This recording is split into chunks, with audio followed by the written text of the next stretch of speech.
nézzük, Takács Zoltán és Sebők Zsolt egymással szemben. Sebőknek voltak már óriási bravúrjai, és van még egy!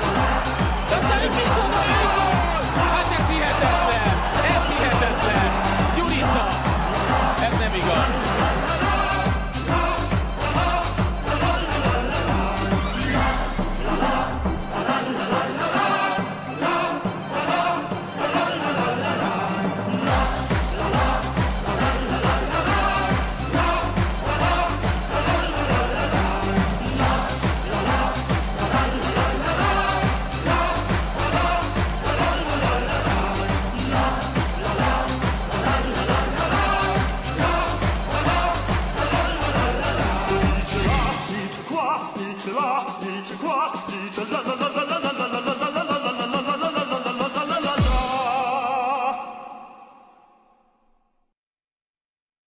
For anden gang skruede jo til. Og se om Hoffmann hugger den nu. Han er gået til den rigtige side begge gange indtil nu. De spiller den kort til. Nej.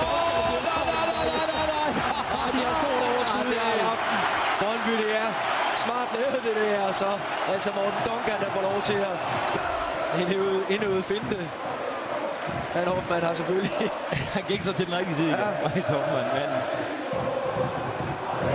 Nærmest en ydmygelse af Vejle-spiller, det her. Det må man sige. Det er så på negativ side, men jeg synes, det er fin underholdning. Det er selvfølgelig, fordi de har det også.